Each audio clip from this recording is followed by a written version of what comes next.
सब कुछ बदल दीजिए, पर अपने वैष्णव धर्म को मत। आप किन की भूमि में बैठे हैं? नामदेव जी महाराज एकादशी व्रत ऐसा करते थे नामदेव जी कि अपनी हर एकादशी पर निर्जला करते थे। मैंने कल एक बात कही थी, व्रत कभी भी अपनी मनोकामना की पूर्ति के लिए नहीं करना है, व्रत सदैव प्रसन्नता के लिए करना है। प्रसन्न होके गौरव करके व्रत किया करो कि हाँ प्रसन्नता, एक्साइटमेंट होनी चाहिए कि मेरा व्रत है आज। नाम जप करते समय एक्साइटमेंट होना चाहिए, प्रसन्नता होनी चाहिए। वो पूर्ति नहीं है बस कि मुझे 16 माला पूरी करनी है बस, नहीं। नामदेव जी महाराज एकादशी व्रत करते थे और एकादशी के दिन जल भी नहीं पीते थे। और सुनिए, नामदेव जी का केवल इतना ही नियम नहीं था, नामदेव जी के संपर्क में जो आ जाता था एकादशी के दिन, मजाल क्या कि वो कुछ खा जाए, उसको भी भूखा रखते थे। आज कुछ नहीं खाओगे, आज एकादशी है। और नामदेव जी किसी को यदि पाते देख लेते थे एकादशी पर, पकड़ के ले जाते, चंद्रभागा में स्नान करो, कुल्ला करो। आज एकादशी कुछ नहीं पाना।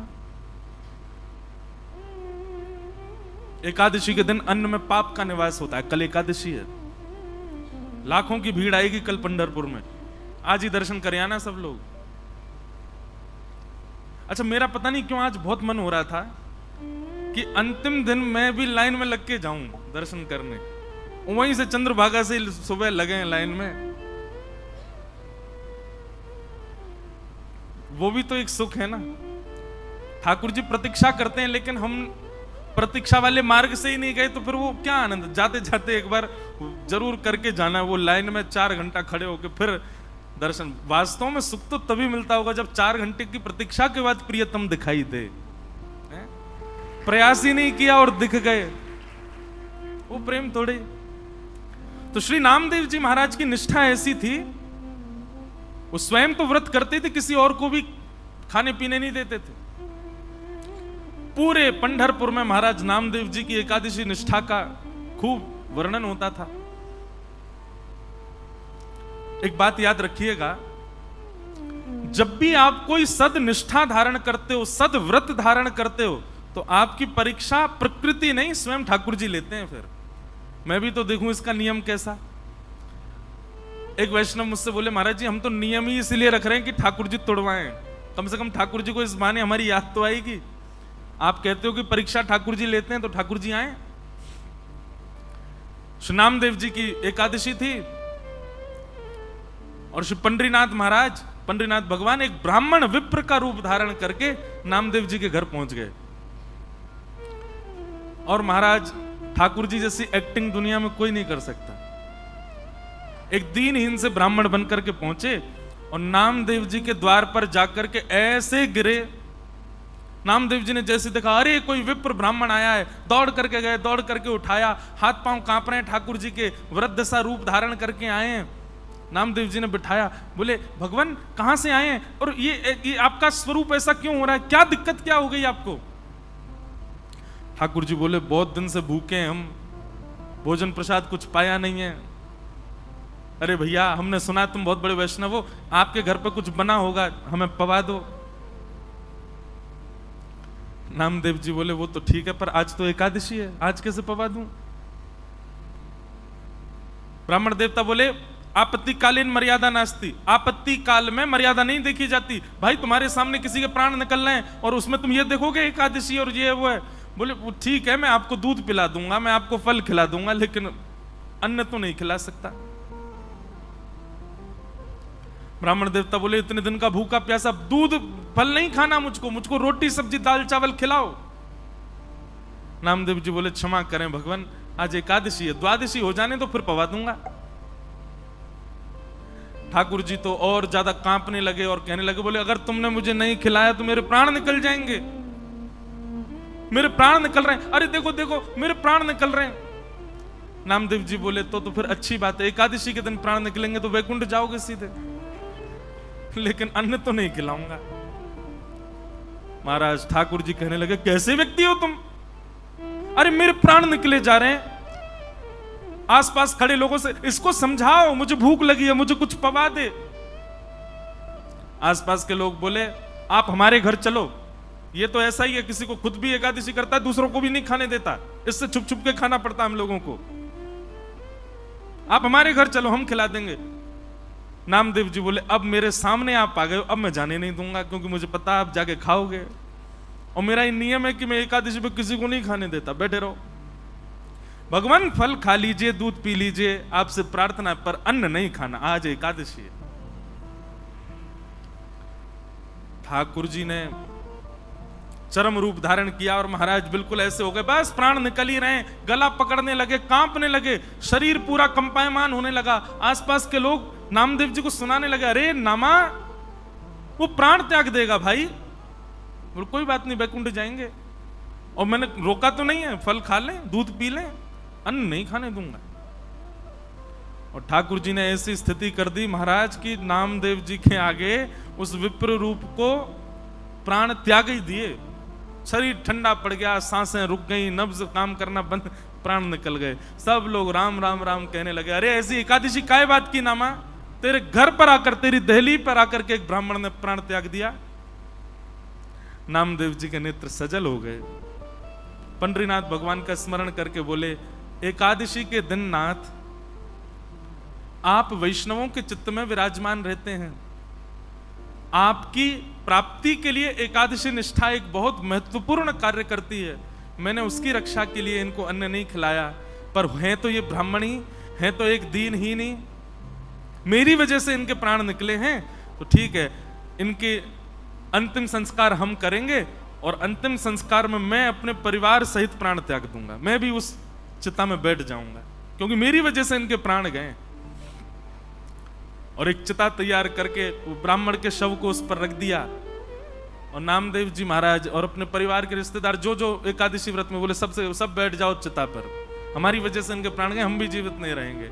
जैसे ही अग्नि प्रज्वलित करी और चिता में जैसे ही अग्नि प्रारंभ होने लगी, वो ब्राह्मण तो अंतर ध्यान हो गए, पंडरीनाथ भगवान प्रकट हो गए, नामदेव जी को हृदय से लगा लिया, चिता से लेकर बाहर आ गए।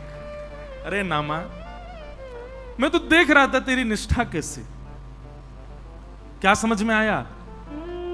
एकादशी व्रत से ठाकुर जी प्रसन्न नहीं है, आपके व्रत में निष्ठा कितनी है, आपके व्रत में प्रसन्नता कितनी है, आपके व्रत में उत्सुकता कितनी है, उससे ठाकुर जी प्रसन्न होते हैं। तो भैया ये जो वैष्णव भेष, वैष्णव स्वभाव, वैष्णव स्वरूप पर यदि आप ऐसा कहते हो, तुम खाने पीने लग जाओ, आगे का जीवन कैसे जियोगे, मॉडर्न बनो थोड़े, कोई मॉडर्न बनने की जरूरत नहीं है। और एक बात बताएं, सबसे ज्यादा मॉडर्न वैष्णव ही होते हैं। ये संसार के पुराने विचारधारा खान पान में लगे, ये कोई मॉडर्न है? हमसे बढ़िया मॉडर्न कौन होगा? हम एकादशी पर कुटू का अपनी जिह्वा के लिए पिज्जा तक बना देते हैं वैष्णव, हमसे बढ़िया मॉडर्न कौन? तो कहने का अभिप्राय भैया, स्वतंत्रता बुद्धि में लाइए, विचारों में लाइए, मन में लाइए, तब हम असली स्वतंत्रता दिवस मनाने के अधिकारी। तो पंढरपुर की भूमि है, कल हमने बड़े प्रेम और भाव से ठाकुर जी का जन्मोत्सव मनाया, पूरे ब्रजमंडल में महाराज आनंद मग्न हो रहा है, सब ठाकुर जी का उत्सव मना रहे हैं, नाच रहे हैं, गा रहे हैं, ढोल ताशे नगाड़े सब बजा रहे हैं। नंद घरा नंद भयो जय कन्हैया लाल, नंद घरा नंद भयो जय कन्हैया लाल की, हे नंद घरा नंद भयो जय कन्हैया लाल की, नंद घरा नंद भयो जय कन्हैया लाल की, जय कन्हैया लाल की, जय कन्हैया लाल की, जय कन्हैया लाल की, जय कन्हैया लाल की, जय कन्हैया लाल की, जय हो पंडरीनाथ की।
कंठा और गडुला दीने दीनी मुक्ता मालती और करुणा दिने दिनी मुक्ता मालती हाँ हाँ ओ नंद घरा नंद भयो जय कन्हैया लाल की आनंद घरा नंद भयो जय कन्हैया लाल की नंद घरा नंद भयो जय कन्हैया लाल की आनंद घरा नंद भयो जय कन्हैया लाल की नंद घरा नंद भयो जय कन्हैया लाल की आनंद घरा नंद भयो जय कन्हैया लाल की ओ जय कन्हैया लाल की ओ जय कन्हैया लाल ओ जय बोलो गोपाल की ओ जय बोलो गोपाल हाँ जय कन्हैया लाल की आहा जय कन्हैया लाल ओ जय बोलो गोपाल की जय बोलो गोपाल बलनंद के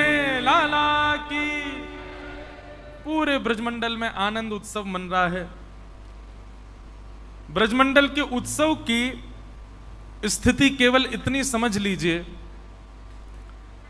कि उस महा उत्सव के महासागर की बिंदु भी नहीं है जो हम लोग करते हैं। हम नाच रहे हैं, गा रहे हैं, उत्सव मना रहे हैं, आनंदित होते हैं, ये उस उत्सव की बिंदु भी नहीं है। ऐसा उत्सव हुआ ठाकुर जी का।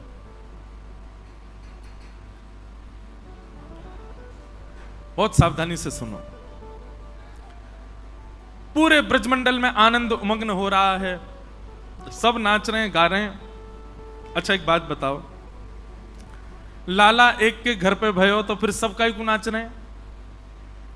ऐसा तो है ना है कि भैया हैदराबाद में कोई के घर लाला होगा पूरा हैदराबाद नाच रहा है। बंबई में एक के घर लाला भयो पूरा बंबई नाच रहा है। कांदीवली में लाला भयो सब कांदीवली नाच रहा हो, पूरा बंबई कह रहा हो भाई कांदीवली मत जाओ। क्यों? एक के घर लाला हुआ, सब नाच रहे हैं। पर वृंदावन में तो यही हुआ, और केवल वृंदावन नहीं, 84 कोस ब्रजमंडल में सब नृत्य कर रहे हैं, सब नाच रहे हैं। जिसको भी सुनाई देता है, जैसे घर के बाहर आकर के कोई संदेश सुनाता है, बोले अरे भैया बधाई हो। बोले काय बात की बधाई? बोले नंद बाबा के लाला भयो है। जैसे ही सुनते हैं नंद बाबा के लाला भयो, जिस स्थिति में हैं, माताएं भोजन बना रही हैं, भाई लोग अपने काम कर रहे हैं, बच्चे खेल रहे हैं, जैसे ही सुनते हैं कि नंद बाबा के लाला भयो, उसी स्थिति में खड़े होकर के नाचने लग जाते हैं। ऐसी स्थिति, ये विचार से परे की बात है। पर पता नहीं क्यों सब ब्रजवासियों को ऐसा लग रहा है कि केवल नंद बाबा के नहीं, हम सबके लाला भयो है। घर में कोई शुभ कार्य हो तो जिसके घर में शुभ कार्य, वो बंधन बार बांधता है, वो घर के बाहर कलश, मंगल कलश रखता है, वो घर के बाहर रोली से सुंदर रंगोली बनाता है, ब्राह्मणों को बुलाता है, अतिथियों को बुलाता है। यहां नंद जी के लाला हुआ और सबके घर के बाहर बंधन बार बंध रहे हैं, सबके घर के बाहर कलश रखे जा रहे हैं, सब अपने अतिथियों को संदेश भिजवा करके बुला रहे हैं, सब नए नए कपड़े पहन रहे हैं, सबके घर में पकवान बन रहे हैं, सबके घर में ब्राह्मण जा करके स्वस्ति वाचन कर रहे हैं। लाला तो नंद भवन में भयो, फिर सबके घर में उत्सव क्यों? ब्रजवासियों से कोई पूछे भैया तुम काहे को उत्सव मना रहे हो? बोले पता ना क्यों, जब से खबर सुनी है कि नंद बाबा के लाला भयो, ऐसा लग रहा है कि हमारे घर ही लाला भयो है, हमारा ही बालक भयो है, हमारा ही पोषक भयो है। सबके चित्त में अपनत्व की भावना प्रकट हो रही है ठाकुर जी के प्रति।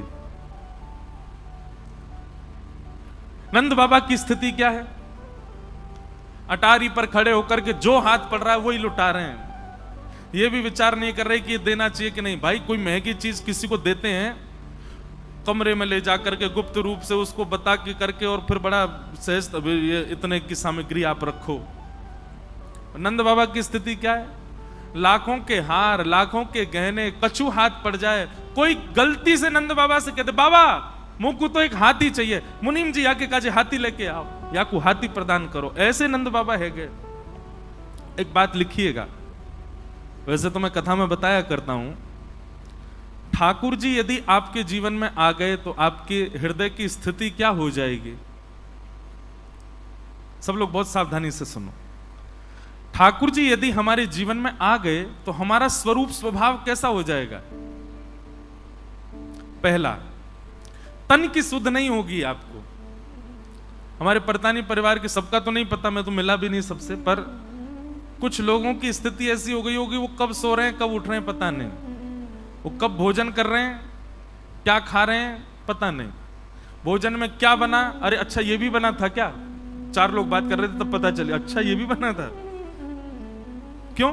कथा की व्यवस्था में, कथा के भाव में इतने आनंदित हो गए। वे चाहें, व्यवस्थापक चाहें तो अपने लिए समय निकाल के बढ़िया प्रेम से पा सकते हैं, लेकिन नहीं, वो इतने आनंद में भर जाते हैं कि उनको नहीं पता होता कि हम क्या कर रहे हैं। तन को जो जो सुविधा चाहिए, ठाकुर जी के आने पर आप उस सुविधा में कटौती करने लग जाओगे। पहली बात,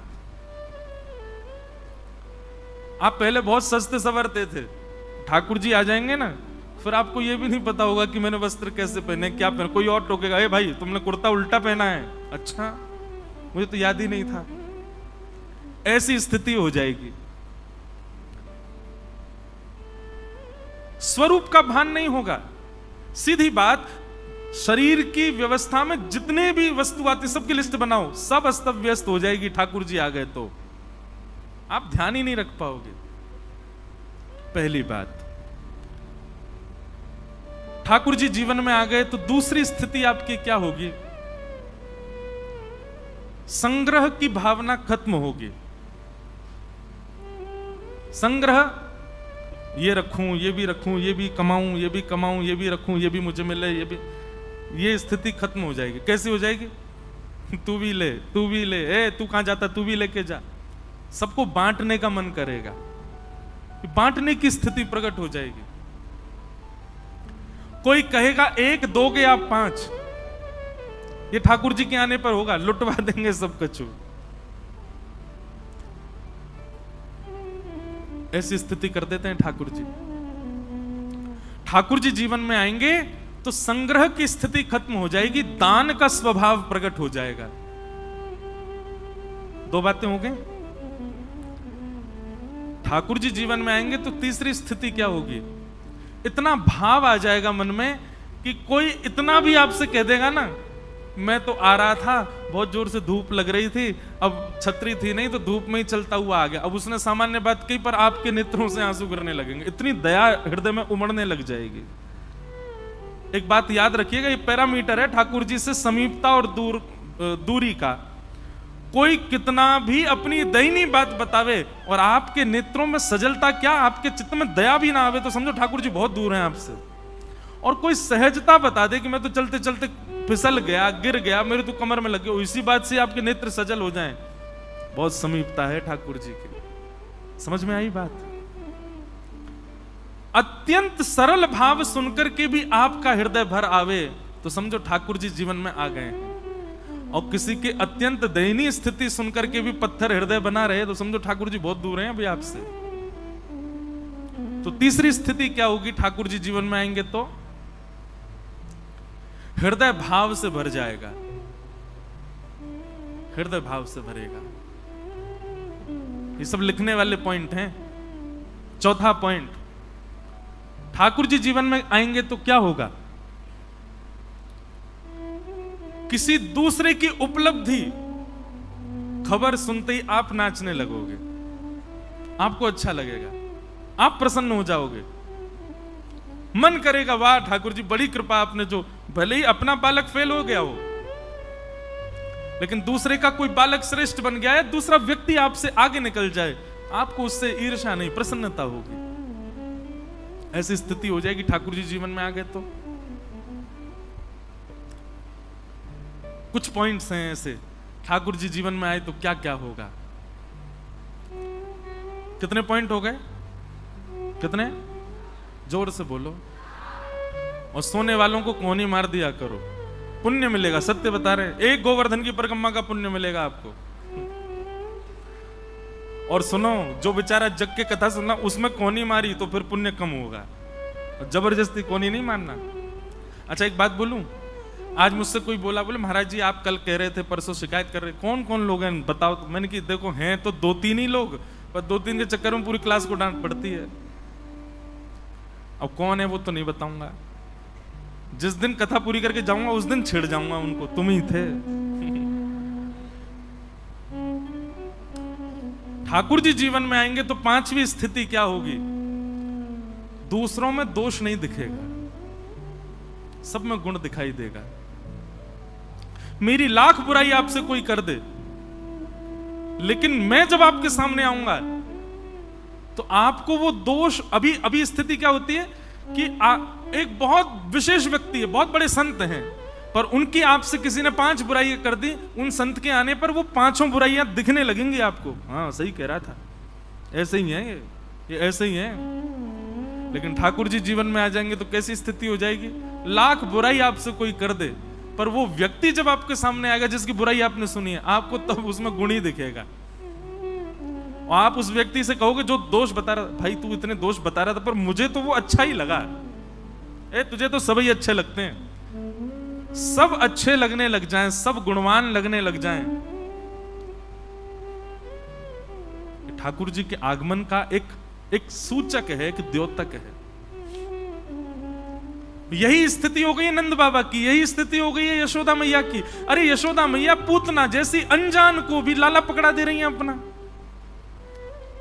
कोई अनजान को अपना बालक देता है क्या? और वो बालक भी ऐसा नहीं कि 5-6 बालक हों, 80 वर्ष बाद इतनी मेहनत करके, इतनी देवताओं को मना करके, इतने नंद बाबा और यशोदा मैया ने तीर्थों में जा करके कितने देवताओं के सर टेके, तब जाकर के लाला भयो।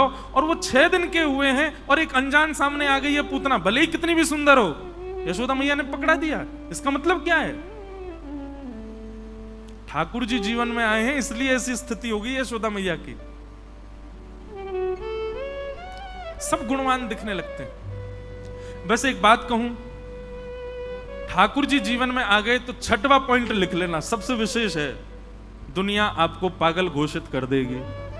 जी हमारे किसी काम का नहीं है।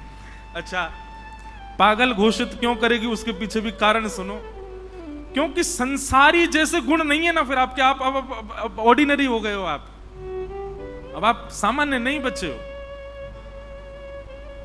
अब संसार का स्वभाव है छल करना, कपट करना, ईर्ष्या करना, निंदा करना, वो एक संसार का स्वभाव है। और आप उस स्वभाव से परे हो चुके हो, इसलिए संसार आपको पागल कहेगा। ये हमारे जैसा तो है ही नहीं, एलियन है, अलग अलग घूम रहा है हमसे।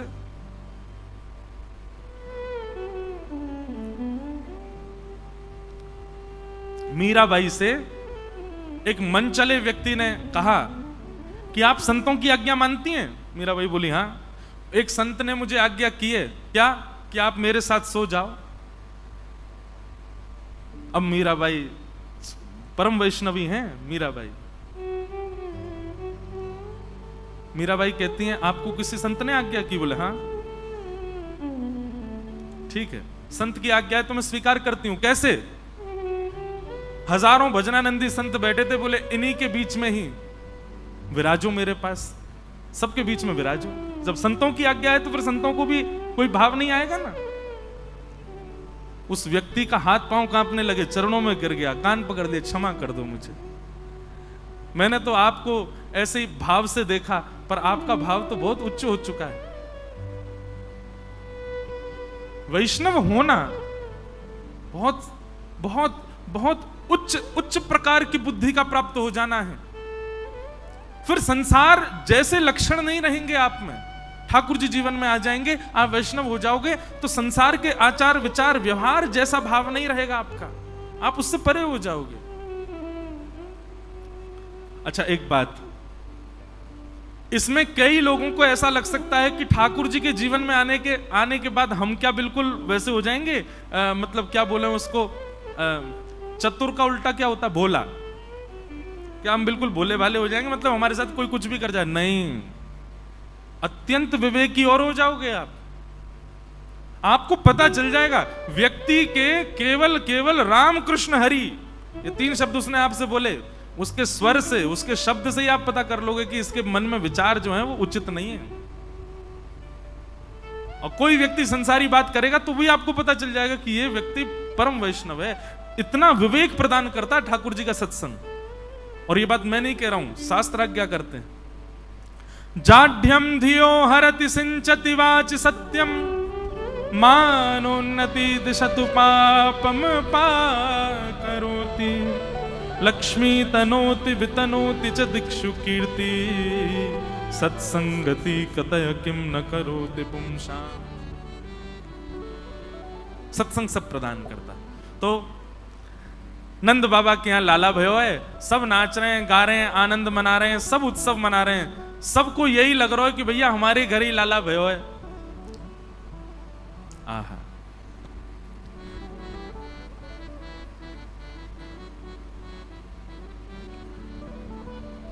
खूब उत्सव मन रहा है।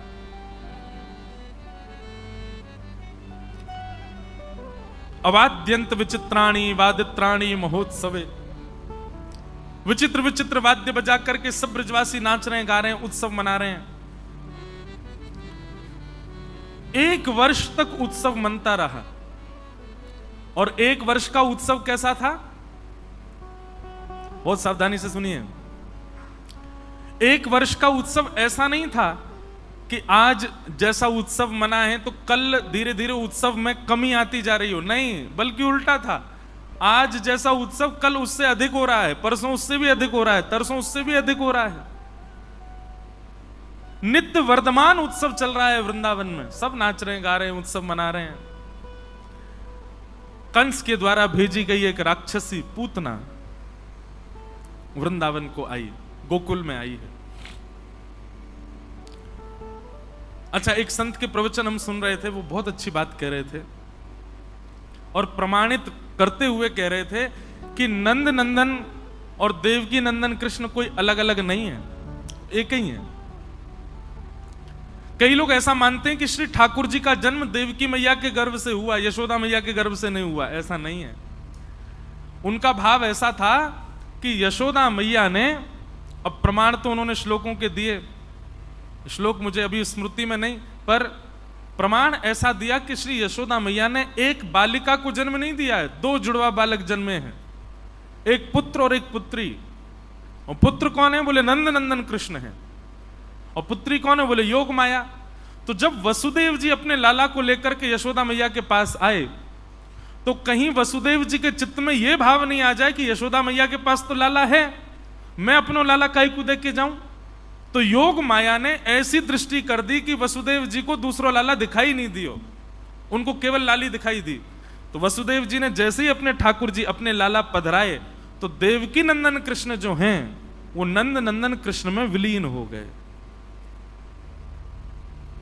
और योग माया को लेकर के वसुदेव जी वापस चले गए। कृष्ण एक ही है पर अंदर 2 शक्तियां विराजमान हैं। वंशी बजानी होती है, चोरी करनी होवे, गोपीन के संग रास विहार करनो, ग्वाल बालन के संग उधम करनो, तो वो कौन है? बोले वो नंद नंदन है। और जैसे ही राक्षस आ जाता है सोई बलवान हो जाते हैं। बोले ये कौन है? बोले ये देवकी नंदन है, ये चतुर्भुज ठाकुर जी हैं जो देवकी के यहां प्रकट हुए हैं। और यही सब लीला करते करते करते करते करते जैसे ही ठाकुर जी के मथुरा गमन का विषय आया तो अक्रूर घाट वृंदावन में पड़ता है, वहां जब अक्रूर जी स्नान करने के लिए गए तो रथ में बैठे हुए श्री कृष्ण जो हैं वो 2 रूपों में परिणत हो गए और देवकी नंदन कृष्ण जो हैं वो आगे की यात्रा पर चले गए। नंद नंदन कृष्ण तो वापस वृंदावन गए और कभी वृंदावन छोड़ के गए ही नहीं, सदा वृंदावन में रहते। अब सुनो बात, वही नंद नंदन कृष्ण जब 100 वर्ष तक देवकी नंदन कृष्ण से विलग रहे वृंदावन में, आज भी वृंदावन में ही है, तो द्वारिका में देवकी नंदन कृष्ण को अपने नंद नंदन स्वरूप की स्मृति आने लगी। अब जिनको समझ आ जाए समझ लो, ये ऊंची बात है। उनको याद आने लगी, बोले अब तो हम केवल पराक्रम वाले काम करते हैं, युद्ध करना, ज्ञान देना, ये राक्षस को मारो उसको मारो, हमारा वो बाल रूप तो कहीं चला गया। बोले वो तो नंद नंदन कृष्ण है। तब नंद नंदन कृष्ण की जब याद आई ठाकुर जी को, कब याद आई? जब लीला पूरी करके जाने लगे। ठाकुर जी तो द्वारिका से ही प्रस्थान कर रहे थे, लेकिन तभी नंद नंदन कृष्ण की बड़ी स्मृति हुई कि वो ब्रज का स्वरूप कैसा था। ग्वाल बालाओं के गले में गलवैयां डाल करके घूमना, गोपियों के घर जाके माखन चुराना, बंशी बजाना, सुंदर सुंदर लीला करना, वो सब लीला तो बहुत पीछे छोड़े आयो मैं। ठाकुर जी को नंद नंदन कृष्ण की याद जैसे ही आई, इतने में ही नेत्र खोल करके ठाकुर जी ने देखा तो नंद नंदन कृष्ण सामने ही खड़े हैं द्वारिका में। देखते ही ठाकुर जी ने दौड़ करके उनको हृदय से लगाया तो दोनों पुनः एक है गए। नंद नंदन कृष्ण जैसे ही देवकी नंदन कृष्ण के भीतर प्रवेश किए ठाकुर जी तुरंत मन में भाव आयो कि अब हमें वृंदावन चलना चाहिए। वृंदावन तो ठाकुर जी नहीं गए, पर पंढरपुर आकर के इसी को ही वृंदावन बना दिया। और यहीं पर ही श्री यमुना जी, श्री गिरिराज जी, ब्रजवासियों के साथ में गोपाल काला, ठाकुर जी सुंदर दही ओदन जैसे होता है वैसा बना करके यहां पर लीला कर रहे हैं, वंशी का वेणुनाद कर रहे हैं। ये गोपालपुर गांव के सामने जब आप जाएंगे चंद्रभागा जी में अंदर, जो ठाकुर जी के चरण, वहां बैठ करके श्री कृष्ण ने वंशी बजाई, जबकि वृंदावन से जाने के बाद ठाकुर जी ने कभी वंशी नहीं बजाई। वृंदावन से जाने के बाद ठाकुर जी ने केवल पंढरपुर में वंशी बजाई और कहीं नहीं बजाई। द्वारिका में ठाकुर जी की वंशी नहीं बजी। इस वृंदावन में, इस पंढरपुर में ठाकुर जी अद्भुत ब्रज के भाव से भ्रमण कर रहे हैं। तो आज ही ये भाव ऐसे मन में आया कि जरूर नंदन कृष्ण ही वापस आए होंगे, तभी ठाकुर जी को लेकर के पंढरपुर आए। तो जिन लोगों के मन में ये बात रहती है कि भैया देवकी के ही लाला हैं श्री कृष्ण, यशोदा जी के लाला नहीं है, ऐसा नहीं। यशोदा मैया के गर्भ से श्री कृष्ण प्रकट हुए हैं। देवकी नंदन कृष्ण जैसे ही आए वे दोनों एक हो गए और एक होकर के उन्होंने लीला की। तो वात्सल्य भाव की प्रेम की लीला तो नंदन कृष्ण कर रहे हैं, और अपने ऐश्वर्य की लीला देवकी नंदन कृष्ण करते हैं। ऐसे भाव। उत्सव मन रहा था, इतने में ही कंस के द्वारा भेजी गई एक राक्षसी मथुरा से आई, जिसका नाम है पूतना। क्या नाम है? पूतना का मतलब क्या होता है? पूत माने पवित्र, और ना माने जो नहीं है, उसका नाम है पूतना। क्षमा कीजिएगा, बुरा मत मानिएगा, जो पवित्र नहीं रहता है वही पूतना है। और ठाकुर जी को वही प्रिय नहीं है। पवित्र रहने का मतलब शारीरिक पवित्रता नहीं, मानसिक पवित्रता। पूतना की शारीरिक दृष्टि से अगर देखोगे तो पूतना लक्ष्मी जैसी बन के आई थी, पूतना परम सुंदरी बनकर के आई है, लेकिन फिर भी ठाकुर जी ने उसको स्वीकार क्यों नहीं किया? मतलब मुझे और आपको संकेत करना चाह रहे हैं, शरीर को नवा धुबा करके स्वच्छ रख के मानने वाले कि हम स्वच्छ हैं।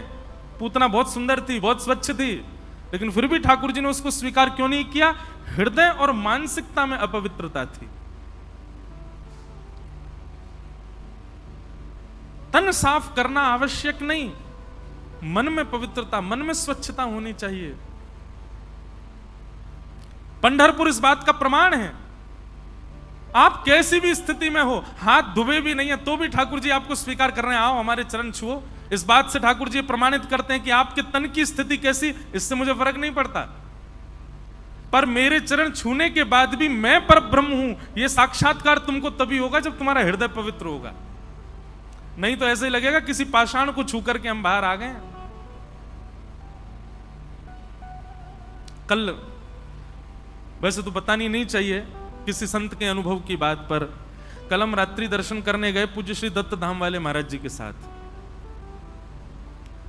और संत के साथ दर्शन करने जाने का एक अलग ही सुख होता है। शास्त्र आज्ञा करते हैं आचार्यों के साथ, संतों के साथ, वैष्णवों के साथ जाओ दर्शन करने, कुछ अनुभव होगा।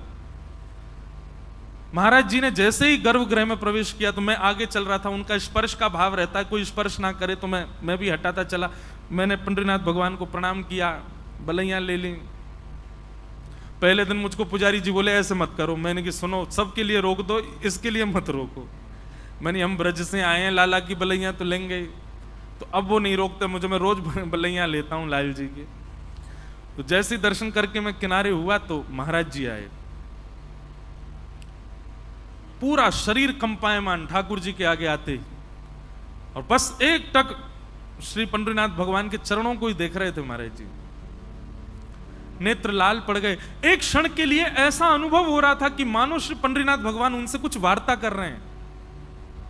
शब्द नहीं सुनाई दे रहे थे, लेकिन लग रहा था कि चर्चा हो रही है। महाराज जी का जो आव भाव था, वो सर हिला रहे थे, ऐसे कर रहे, मतलब मानो जैसे कुछ ठाकुर जी कह रहे हैं और वो उनको प्रत्युत्तर कर रहे हों। बनावटी भाव अलग दिखता है, पर वास्तविकता भी अलग दिख जाती है। अद्भुत क्षण था कल का, मानो ऐसा लगा कि कल कृष्ण जन्म था ना, ठाकुर जी ने हमको बधाई रूप में यह संयोग दिया कि लो भाई पंढरपुर आके हमारा नंदोत्सव कर रहे हो, बधाई रूप में एक अपना अनुभव कराते हैं। अद्भुत। तो पूतना 10 दिन के भीतर जितने बालकों ने जन्म लिया सबको मारती हुई अपने पयोधर में विष लगा करके गई थी। इतनी सुंदर बन के गई थी कि उसके रूप को देख करके कोई भी उसको रोकता नहीं था। उसके रूप को देख करके कोई भी उसको रोकता नहीं था, सब उसको प्रवेश देते थे। घरों में जाती, बालकों को खिलाने की भावना से एकांत में ले जाकर के पयोधर पिलाती, विष पीते ही बालक मर जाते। उसने सोचा कि 10 दिन में जितने नए बालकों ने जन्म लिया सबको मारूंगी, इसी बीच में महाराज कंस का शत्रु भी मरेगा। सबको मारते मारते जैसे ही वृंदावन गोकुल पहुंची, गोकुल में आते ही पूतना ने जैसे ही प्रवेश किया गोकुल में, उसकी गजगामिनी चाल, उसके नूपुरों से आने वाली ध्वनि, उसके नैनों की मटकाहट, उसकी सुंदर मुस्कान, उसकी नासिका, उसके कान, उसके हाथ, एक एक स्वरूप की स्थिति इतनी आकर्षक थी कि कई ब्रजवासी तो नंद घर आनंद भयो, जय कन्हैया लाल की नाच रहे हैं, गा रहे हैं, उत्सव मना रहे हैं। लेकिन जैसे ही पूतना बगल से निकलती है, उसके एक अंग को भी यदि कोई देख लेता है, सब उत्सव मनाना भूल जाते हैं, उसी को देखते हैं। वो हो कितनी सुंदर, आकर्षण।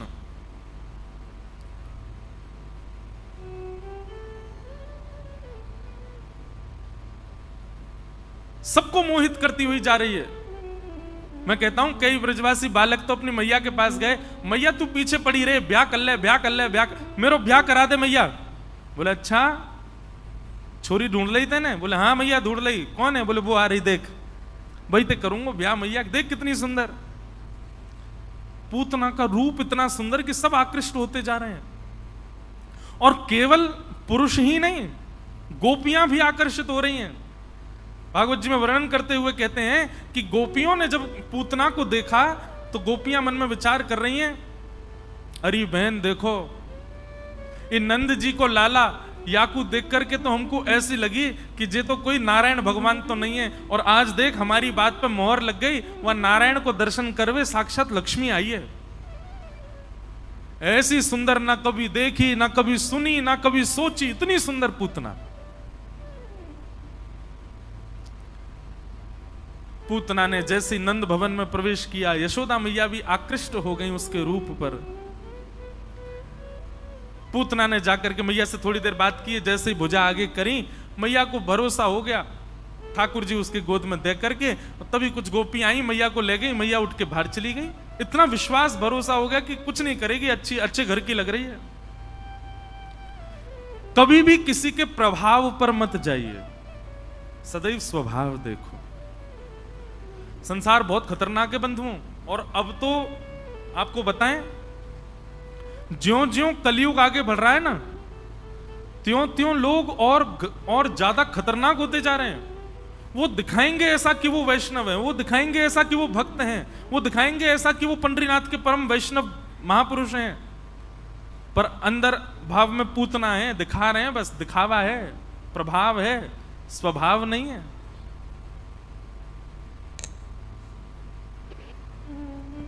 इसलिए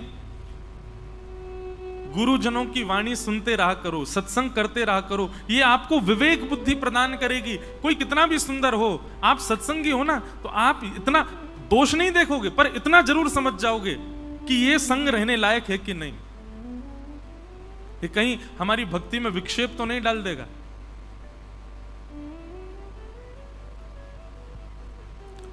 पूतना जैसी गई, यशोदा मैया ने लाला दे दिए। अब मैया तो बाहर चली गई, ठाकुर जी पूतना की गोद में हैं।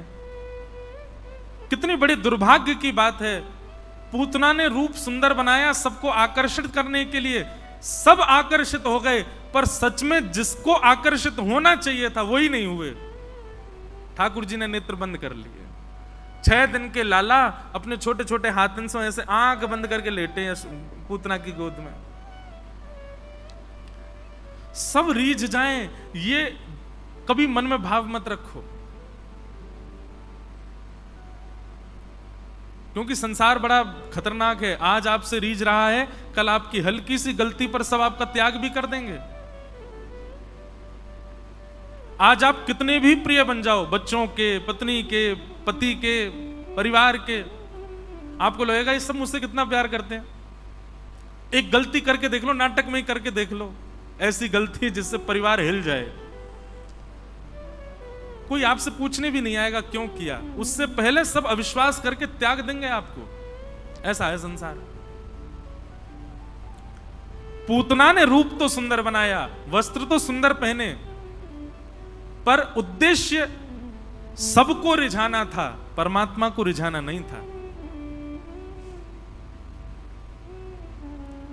और सबको रिझाने की भावना से गई तो सब रीझ गए, लेकिन परमात्मा नहीं रीझे। ठाकुर जी के इतने समीप जाने के बाद भी भगवान के नेत्रों की अधिकारिणी नहीं बन पाई पूतना। ठाकुर जी ने नेत्र बंद कर लिए। अब नेत्र बंद क्यों किए भगवान ने, इसके पीछे बहुत सारे उदाहरण दिए जाते हैं। बहुत ध्यान से सुनिएगा सब लोग, सावधानी से। कई उदाहरण हैं कि ठाकुर जी ने नेत्र बंद क्यों किए, पर मुझे एक दो उदाहरण बड़े प्रिय लगते हैं, वो मैं आपको बताऊं। ठाकुर जी ने नेत्र बंद क्यों किए पूतना को देख करके? सबसे पहला कारण, पूतना सुंदर बन के आई। ठाकुर जी को इससे दिक्कत नहीं है, आप खूब सुंदर बन के रहो, पर आपने आकर के किया क्या? हरि भजन कर रहे, हरि उत्सव मना रहे, हरि कथा सुन रहे, हरि को भज रहे लोगों को आपने हरि भजन छुड़वा करके अपनी ओर आकृष्ट कर लिया। ठाकुर जी कहते हैं ये दोष है पूतना का, जिसके कारण मैं उसको नहीं देखूंगा। समझ में आई बात? कोई भगवत भजन कर रहा है, कोई कथा सुन रहा है, कोई ठाकुर जी का स्मरण कर रहा है, और आपकी उपस्थिति से यदि उसका भजन छूट रहा है, कथा छूट रही है, ठाकुर जी से जो उसका कनेक्शन बन रहा है, उसमें आप बाधक बन रहे हो, तो आप ही पूतना हो। इसीलिए मैं कई बार बताया करता हूं, कथा में आने वाले को, और विशेष रूप से लेट आने वाले को, पीछे बैठ जाना चाहिए। कूदते फांदते, उछलते कूदते, ओ मेरी जगह मैं वहां बैठूंगा, पहले आते। अब वो आया, व्यास जी की भी दृष्टि उस पर पड़ी, जनता भी देखने लगी कौन आया है। अब मैं उस समय तो नहीं बोल सकता, मन ही मन सोचता हूं आ गई पूतना। बुरा नहीं मानना, आ गई पूतना मतलब क्या? पुरुष आते तो भी यही बोलता हूं, मेरी पूतना आ गई। सबका ध्यान उसी की ओर चला गया। सीधी बात, आप भक्ति में बाधा बन रहे हो यदि किसी की, आप कथा में बाधा बन रहे हो, आप ठाकुर जी से मिलन में बाधा बन रहे हो, आप ही पूतना हो। और पूतना हो मतलब सबके प्रिय बन जाओगे जीवन में, ठाकुर जी के प्रिय नहीं बन पाओगे। हरिप्रिय बनना है, ये हमारा उद्देश्य है। इसलिए कभी भी किसी की भक्ति में, किसी के भजन में, किसी की कथा में, किसी के भगवत भाव में, भगवत मिलन में कभी भी बाधा मत बनो। नहीं तो ठाकुर जी के इतने समीप जाकर के भी ठाकुर जी के नेत्रों में नहीं बैठ पाओगे, जैसे पूतना। पहला कारण पूतना को न देखने का। और दूसरा कारण क्या है? पूतना अपनी वास्तविकता को छुपा करके आई है ठाकुर जी के आगे। ध्यानपूर्वक सुनिएगा, पूतना अपनी वास्तविकता को छिपा करके आई है। वास्तव में पूतना कौन है? राक्षसी। वास्तव में पूतना कौन है? अपवित्र। वास्तविक में पूतना कौन है? जैसा दिखा रही है उसके बिल्कुल विपरीत है वास्तव में। इसलिए ठाकुर जी ने उसको नहीं देखा, अपनी वास्तविकता छुपा करके पूतना आई है, इसलिए ठाकुर जी के नेत्रों की अधिकारिणी नहीं बन पाई। और वास्तविकता दिखाने वाले के प्रति ठाकुर जी का स्वभाव क्या होता है देख लो।